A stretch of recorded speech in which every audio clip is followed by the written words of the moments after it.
Napakasimple lang ni na Andres Mulak at Astin Olvega sa behind the scene taping nila habang nag-aayos pa ang buong team sa kanilang sit-up sa isang lokasyon na may mga maraming maliliit na kahoy. Baka kasi matik na natin ito. Sorry, yung timing lang ng last.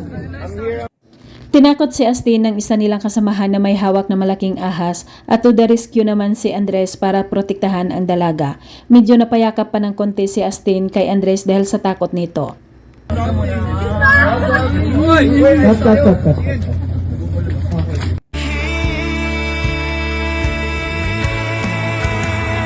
Habang break time nila at nakaupo silang tatlo, napayuko ng bahagya si Astin para ipatong ang kanyang mga kamay nito sa hita ni Andres.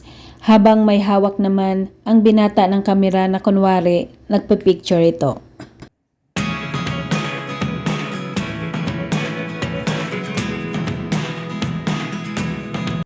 Napakaklingi talaga nilang dalawa dahil tuwing break time ng kanilang taping, panay ang dikit sa isa't isa at nagbubulungan pa. Medyo napa-smile si Andres sa binubulong ni Astin hanggang sa pareho silang nakangiti.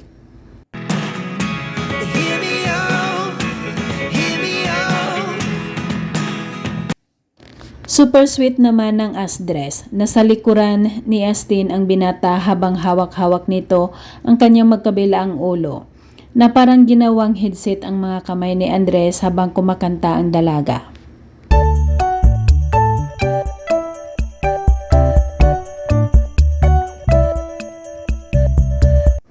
Makikita ang kilig sa mukha ni Astin Olvega sa sinabi at tinanong ni Andres sa kanya. Matamis na tawa naman ang ibinigay ni Astin pagkatapos sagutin ang tanong ng binata. Ang dami ko daw gusto. Bakit? Ilan ka ba?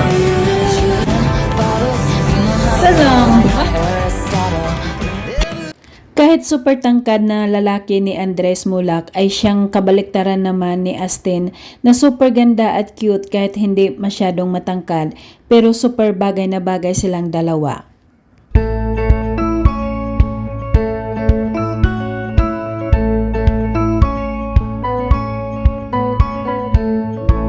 Super nakakakilig panoorin ang dalawa habang nagpipictorial para sa kanilang TV series na Mutya ng Section E na parehong nakasuot ng school uniform.